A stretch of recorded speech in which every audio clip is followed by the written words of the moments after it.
Waalaikumsalam warahmatullahi wabarakatuh. Sehat semua ya? Alhamdulillah walafiat semua. Terima kasih sudah diizinkan malam-malam bertamu ke rumah Pak Ditlang. Mohon maaf repotkan sekali.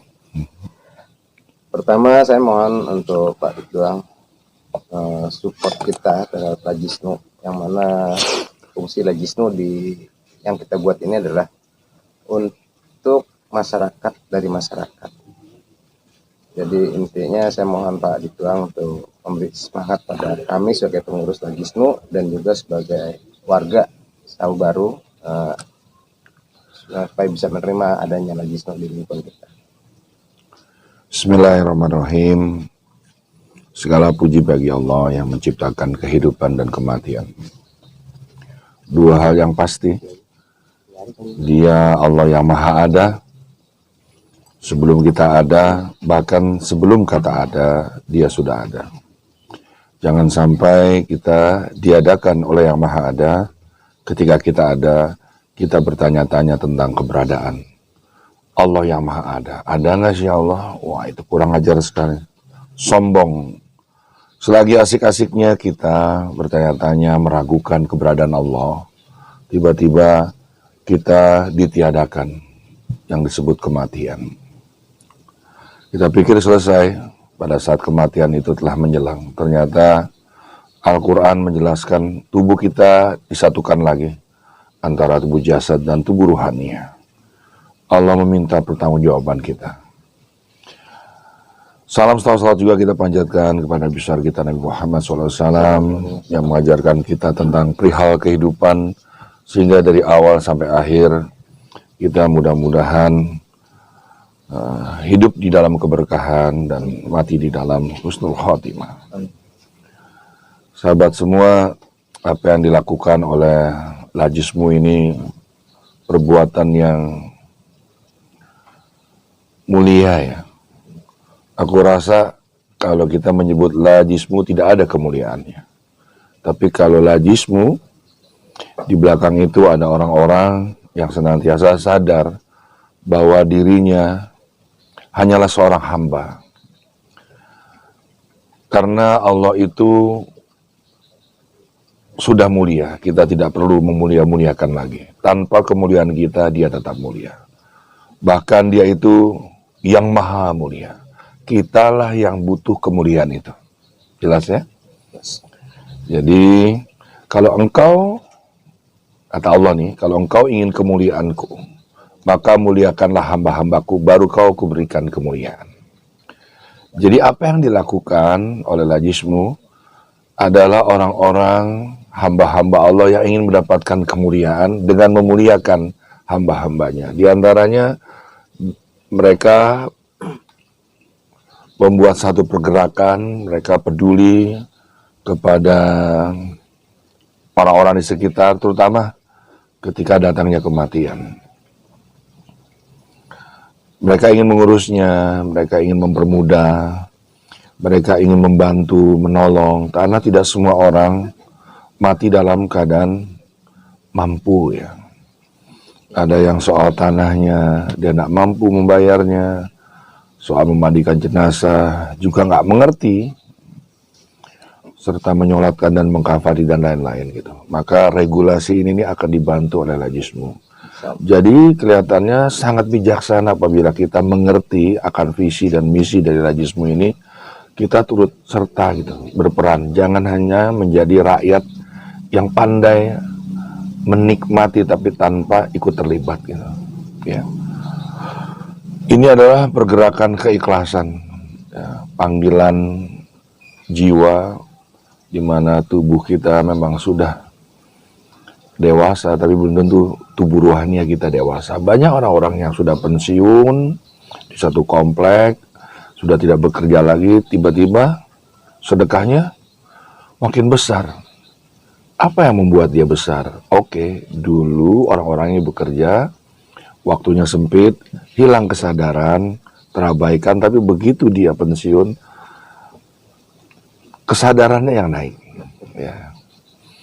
Cara berpikirnya lebih keilahian, maka jangan heran orang-orang yang pensiun tuh lebih nampak arif. Tapi haruskah kalian tuh pensiun dulu baru sadar tentang kematian, tentang kearifan.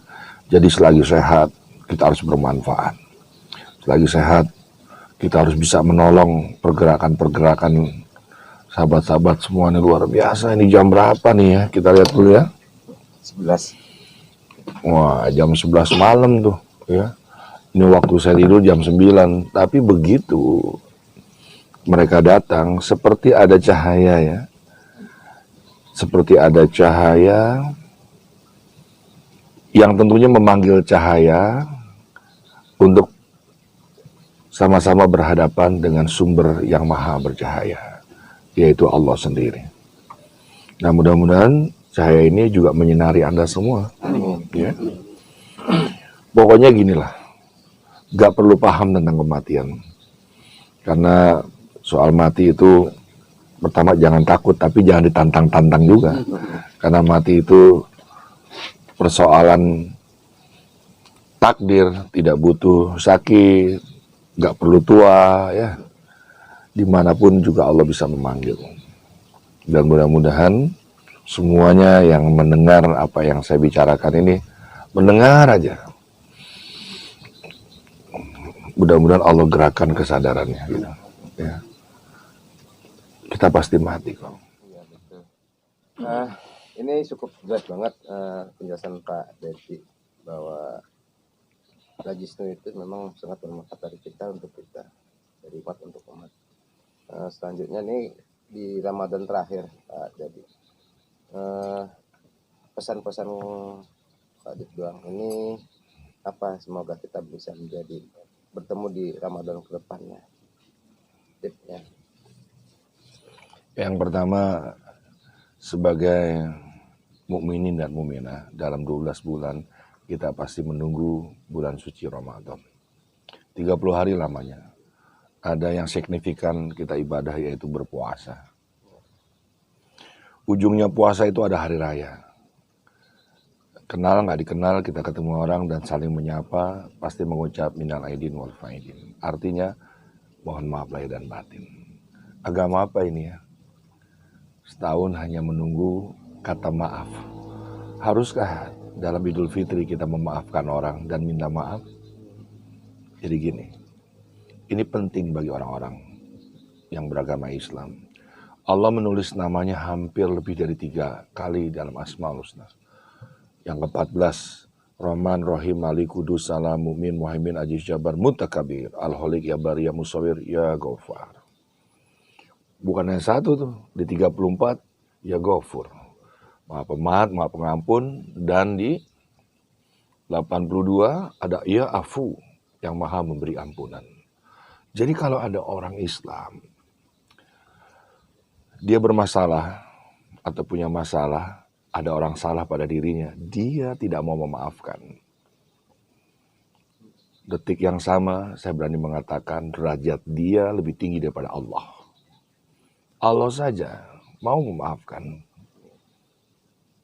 Kenapa engkau tidak mau memaafkan? Coba pikirin. Siapa orang-orang yang pernah mengecewakan kita? Jangan balas lagi dengan kebencian. Bahkan kalau ada nomor HP-nya masih ada mantan-mantanmu tulis, maafkan aku tidak bisa membalas kebencianmu dengan kebencianku lagi. Mohon maaf lahir dan batin.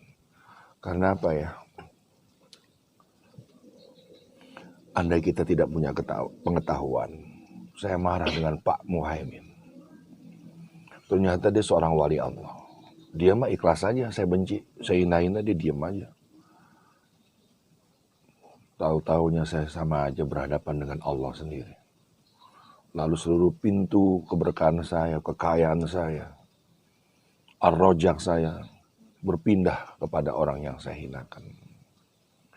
Nah lebih baik kita nggak usah lah. Kita jadi seorang sufi aja. Sufi itu apa ya? Orang yang mampu melihat realitas kenyataan hidup atas nama cinta. Jadi kalau orang hina kita doa aja. Kalau kita tahu atau ingin jelas siapa orangnya, disebutlah si A si B, kirim sembako kasih dia. Ya. Aku rasa puasa ini harus dimengerti sebagai sebuah ibadah yang definisinya adalah Kita berjalan di kesunyian, kita meninggalkan eksistensi diri kita menemui Allah, kita meninggalkan semua yang diamanahkan. Saat kau kembali pulang dari ibadah, kau telah meniadakan dirimu bahwa kau bukan siapa-siapa lagi. Jadi orang yang alim, dekat dengan Allah, ingin jadi kekasihnya, dia sadar, dia berjalan di kesunyian, dia meninggalkan eksistensinya. RT-nya dibuang, RW-nya dibuang, artisnya dibuang, ustadznya dibuang. Sama-sama kita seperti layaknya orang haji berumroh, pakai ikhram gitu. Ya umroh atau haji mereka berikhram gitu. Dia meninggalkan semua yang diamanahkan tuh. Nah ini bedanya nih, yang sulit nih. Ketika kau kembali pulang dari ibadah, tolong jangan kau memunculkan dirimu. Kalau kamu subuh di masjid, udah baik lah. Tapi kok jadi masalahnya ketika ada orang nongkrong, kau ingin disapa dengan salam. Kamulah yang menyapa orang-orang itu.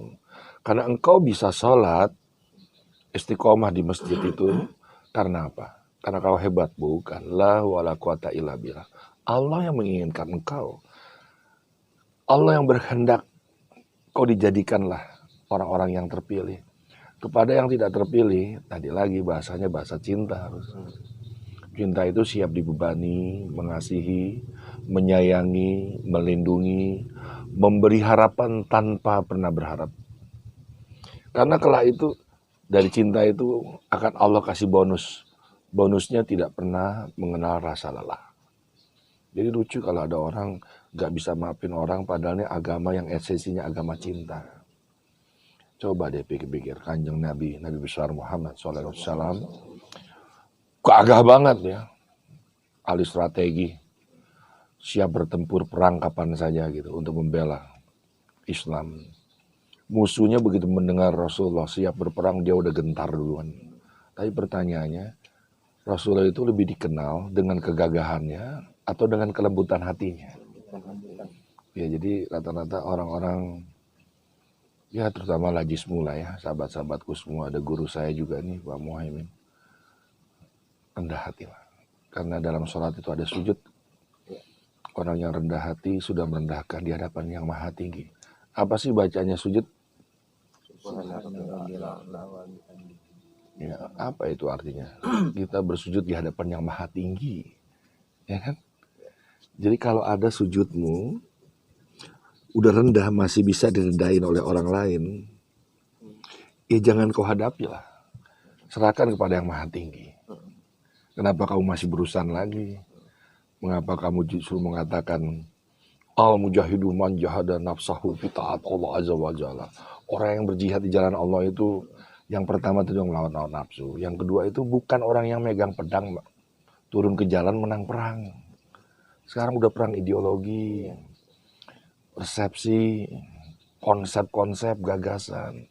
Ini orang Islam masih jalan di situ aja. Tidak semua memang, ya.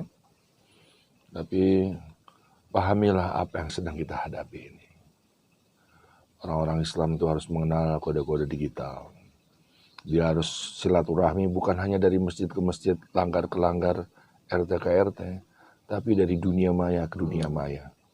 Followernya harusnya lajismu ini di atas ribuan semuanya.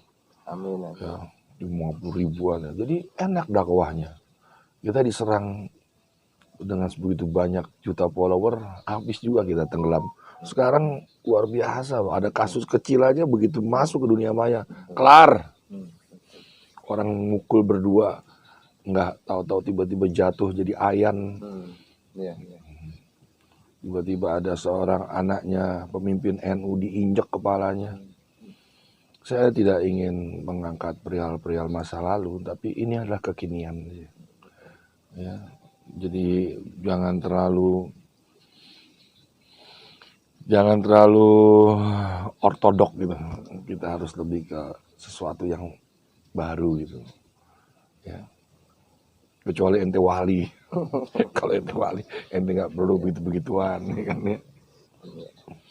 Subhanallah, ini penjelasannya singkat, padat, dan berisi. Jadi intinya jangan balas kebencian dengan kebencian, tapi balaslah dengan cinta. Bukan gitu Pak Dito? Jadi terima kasih atas saran kulturnya yang sangat bermanfaat ini.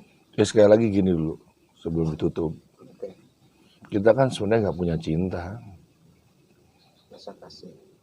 Nggak ada kita. Kita tuh lagu-laguan aja. Allah ya Wadud, nama dia di urutan 47. Yang maha menyintai, maha mengasihi. Kita tuh hanya berlomba-lomba ikut turnamen mirip-miripan dengan nama yang maha pencinta. Terbukti kalau mengajar anaknya tidak patuh, kau marah. Apakah itu cinta? Apakah kau mengajar dengan cinta begitu? Kalau engkau datang dari pintu ke pintu nggak diberi, apa kamu nggak ngedumel? Apakah itu semangat cinta dalam melangkah menuju kebajikan? Enggak kan? Jadi buih dari semuanya ini adalah hadirkanlah keikhlasan dalam setiap langkah kita. Ikhlas itu menerima apa adanya tanpa mengeluarkan kata-kata atau sikap yang justru memperburuk keadaan. Satu. Ikhlas itu adalah kendaraan ruh spiritual kita yang kelak akan meninggi, memumbung di dalam kedalaman di mana Allah bersinggah sana memiliki ridho. Perhatikan ini. Siapa yang berangkat dengan ikhlas itu akan dijemput oleh ridhonya Allah. Penjemputan ini akan membuka satu pintu gerbang yang namanya keberkahan. Jadi orang mau ngomong ikhlas gue nggak penting itu. Semakin diomongin semakin nggak ikhlas. Tapi kelihatan orang hidupnya berkah. Di Lajismu ini terasa banget. Ente mau bikin pergerakan celengan gitu ya. Jangan seperti bangun masjid di jalan-jalan pakai jaring. Hina sekali kita di hadapan Allah yang maha kaya. Jadi sih nanti masjidnya, tapi apa kabar dengan majelisnya? Tapi kalau kita bangun kesadaran pingin bangun masjid, lihatlah apa yang terjadi. Ada bedanya tuh. Betul. Taruh di tong, bikin jalan jadi sempit. Kita apa sih agama kita? Kamu bolehlah jadi guru, jadi Pak RT, jadi keuangan. Kata Allah tuh nggak penting. Profesi apapun nggak penting bagi Allah.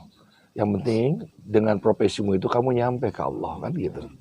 Nah, kok kita bisa berselisih dengan keluarga kita, dengan adik kita, apalagi dengan istri kita. Jangan sampai berselisih, apalagi sama umat Islam. Nggak usah berselisih karena kita sama-sama tujuannya sama sebenarnya. Berjalan, menuju jalan ihdinas shiratal mustaqim. Jadi apapun yang dikerjakan di Lajismu ini dengan teman-teman yang lain, monggo. Tapi kalau sudah ada panggilan, kumpul, Lajismu bergerak. Ini penting sih. Ya.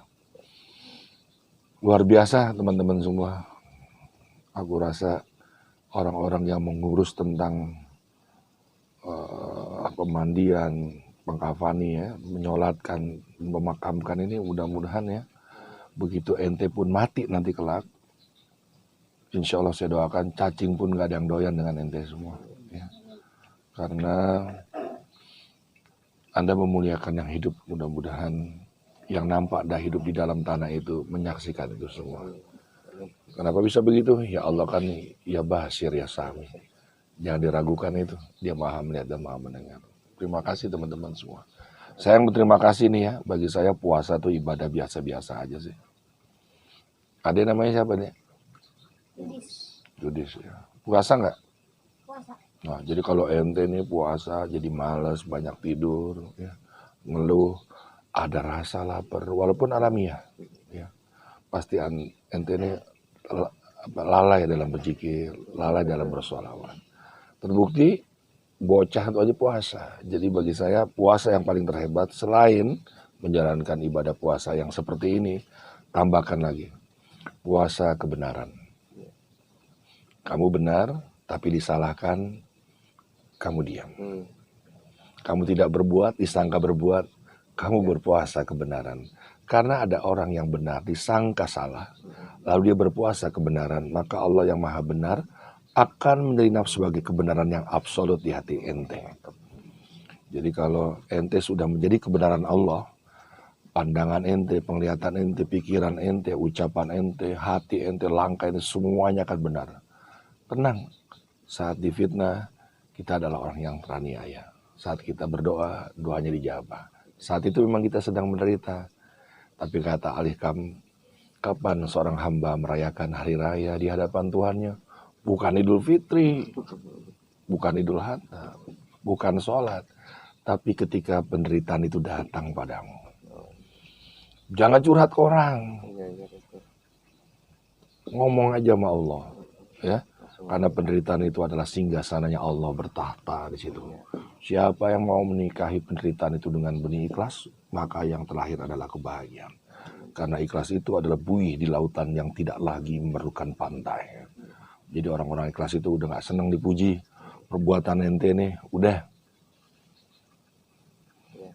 Kalau Allah udah berkehendak, ente diem aja duit datang. Jangan salah ente.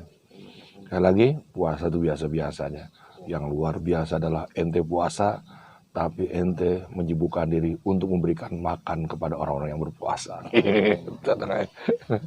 Alhamdulillah. Nih, ambil gambar guru aneh. Nih, ambil dong.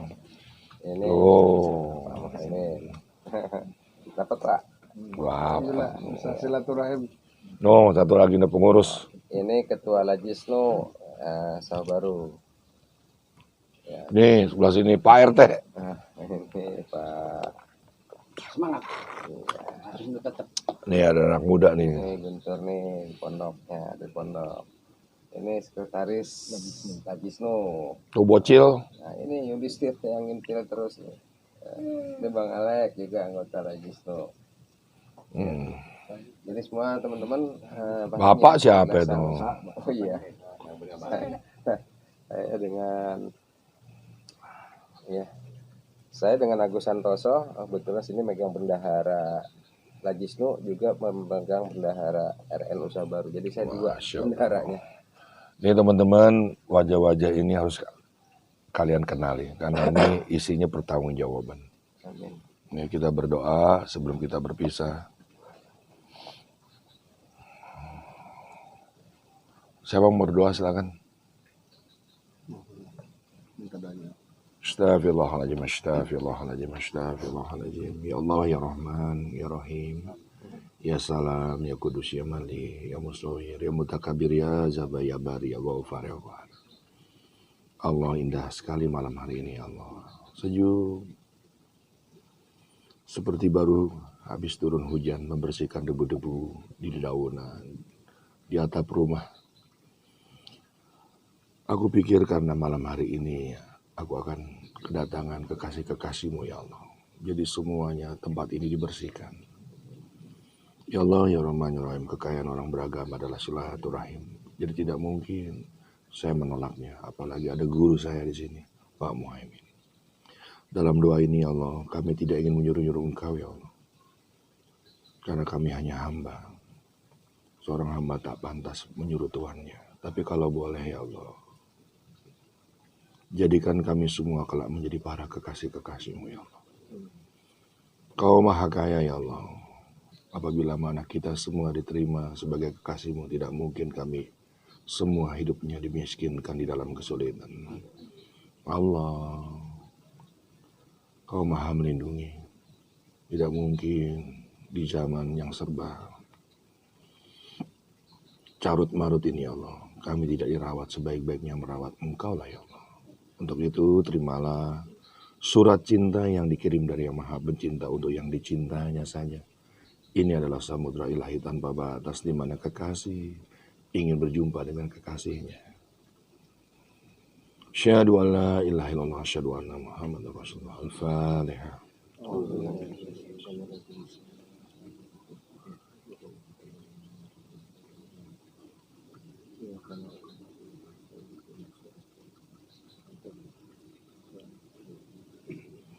Amin amin amin ya rabbal alamin. Rabbana atina fid dunya hasanah wa fil akhirati hasanah wa qina adzabannar. Terima kasih Allah. Terima kasih Kanjeng Nabi. Terima kasih para malaikat-malaikat. Guru-guru kami anbiya, para aulia, para kekasih-kekasih-Mu ya Allah. Guru-guru kami yang telah tiada. Orang tua kami pasti. Terima kasih. Amin amin ya rabbal alamin. Terima kasih.